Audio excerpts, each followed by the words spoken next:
À ce qui paraît, le féminisme, c'est complètement contraire aux valeurs de l'islam. Et d'ailleurs, on reproche même parfois aux femmes d'avoir envie de travailler parce que justement, ça se rapproche des idées féministes et que la femme devrait rester à la maison et s'occuper de ses enfants et de son foyer. Mais d'abord, c'est quoi le féminisme? Parce que pour beaucoup, le féminisme, c'est le fait que la femme soit l'égale de l'homme. On est d'accord, c'est littéralement impossible. On parlera de ça le jour où l'homme pourra porter et mettre au monde un bébé. Mais alors réellement, c'est quoi le féminisme et est-ce qu'on peut être musulmane et féministe? C'est tout l'objet de cette vidéo et reste bien jusqu'à la fin parce que tu vas découvrir des choses vraiment surprenantes. Assalamu alaikum, moi c'est Fatima, je suis consultante en marketing digital, coach mindset et business pour les mamans entrepreneurs et dans cette vidéo, on va parler de l'islam, du féminisme et de l'entrepreneuriat. Parce qu'aujourd'hui, le féminisme, ça a été mis à toutes les sauces et surtout très instrumentalisé par la politique. Parce que oui, ça sert leurs objectifs. La femme, finalement, n'est plus dans son foyer, les enfants ne sont plus éduqués comme il se doit et souvent, on a des enfants qui n'ont quasiment pas de présence maternelle. C'est un véritable problème, c'est un véritable fléau qu'on a aujourd'hui, aussi bien dans la communauté musulmane que de façon générale. Car oui, au niveau politique, on essaie de prôner que la femme est l'égale de l'homme et que la femme a les mêmes droits, etc., etc. Sauf que dans les faits, c'est littéralement faux. On est d'accord là-dessus. Déjà, ne serait-ce que sur le plan physique, la femme met au monde des enfants et les porte, ce qui n'est pas le cas de l'homme. Et dans tous les cas, de façon générale, l'homme a quand même une plus grande force physique que la femme et la femme est dotée de compétences, de capacités, subhanallah, que l'homme n'a pas. Notamment le fait de pouvoir gérer plusieurs tâches en même temps, subhanallah, c'est l'une des particularités qu'Allah a donné à la femme mais pas forcément à l'homme. Et du coup, malheureusement, cette image biaisée qu'on a à cause de l'instrumentalisation, la médiatisation du féminisme fait que aujourd'hui, dès qu'on parle de féminisme, tout le monde crie au loup et surtout dans la communauté musulmane où on se dit que effectivement le féminisme a fait des ravages parce que aujourd'hui les femmes veulent travailler. Sauf que non, en fait, il faut savoir que les femmes ont toujours travaillé et que à l'époque du prophète alayhi salam, eh bien beaucoup de femmes travaillaient, beaucoup de femmes faisaient des métiers comme par exemple tisseuses de laine, elles faisaient aussi à fabriquer des tapis, elles étaient également commerçantes, enfin bref, il y a énormément de métiers qui étaient réalisés par des femmes. Et également à l'époque du prophète alayhi salam, les femmes avaient une place dans la société. Elles n'étaient pas recluses, elles n'étaient pas considérées comme inutiles et surtout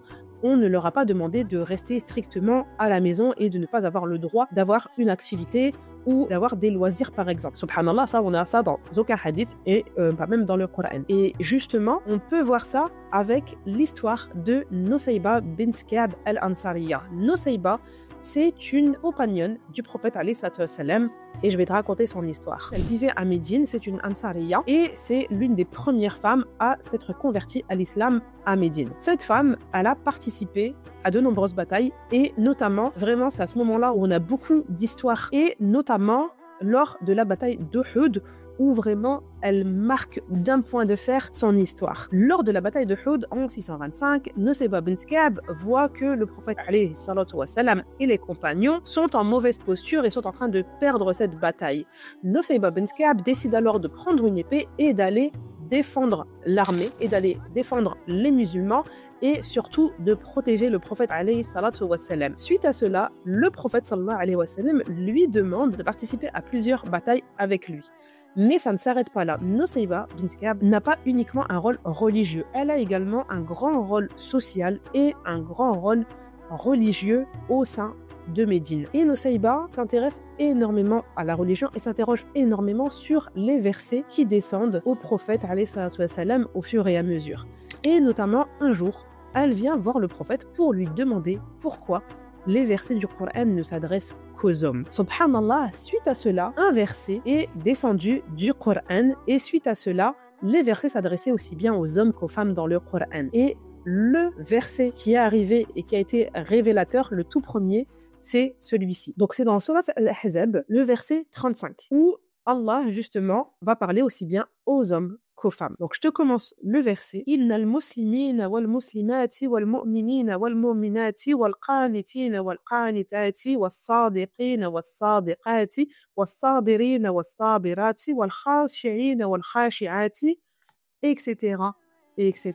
Et donc on voit que la femme avait déjà une place au sein de la société. À l'époque du prophète alayhi salam, la femme pouvait parler, pouvait donner son opinion, pouvait critiquer émettre des réserves, des critiques, des jugements, et la femme était toujours traitée de façon bienveillante, de façon équitable, et il y avait un respect et une confiance mutuelle. Mais aujourd'hui, on a perdu tout ça malheureusement. Aujourd'hui, on ne revient plus à ces fondamentaux et on oublie la place qu'avait la femme à l'époque du prophète alayhi salatu wassalam. Et donc, ça nous montre que la femme peut et doit contribuer, travailler si elle en a envie, tout comme c'était le cas à l'époque du prophète alayhi salatu wassalam. La femme ne doit pas s'effacer en tout cas. Et ça n'en fait pas une mauvaise femme si elle est affirmée, bien au contraire. On voit donc avec ça que le féminisme n'est absolument pas contraire à l'islam et Nusayba en est l'exemple parfait puisqu'elle est considérée comme la première femme féministe de l'histoire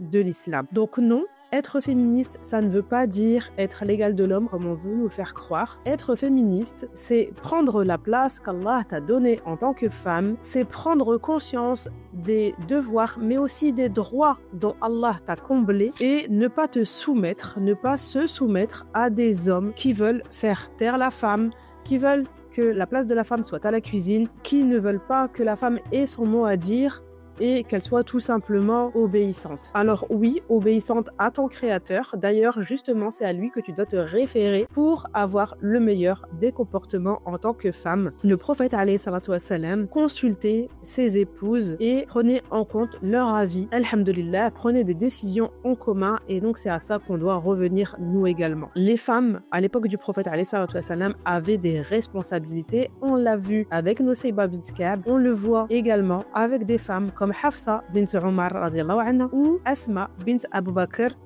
dont on parlera peut-être dans une prochaine vidéo. Le féminisme a été aujourd'hui instrumentalisé par la politique, mais c'est pour manipuler la population malheureusement. Et d'ailleurs, on le voit, c'est pas demain qu'on va avoir une femme présidente en France.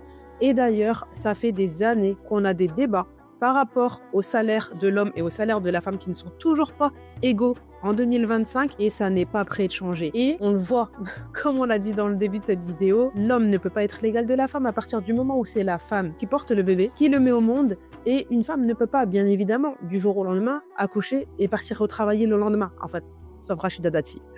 Et donc, rien que par rapport à ça, par rapport à la condition qu'Allah a donnée à la femme et qu'Allah a donnée à l'homme, il est littéralement impossible de se dire qu'on est égaux parce qu'on n'a pas du tout les mêmes compétences, les mêmes capacités, les mêmes droits, les mêmes devoirs. Alors ne te laisse pas duper par ce qu'on appelle aujourd'hui le féminisme, mais il est temps de revenir à la vraie définition du féminisme et il est donc temps que tu reprennes ta place. Et pour ça, il faut d'abord que tu prennes conscience de qui tu es, de ce à quoi tu aspires pour savoir dans quelle direction tu vas pouvoir aller, Inch'Allah.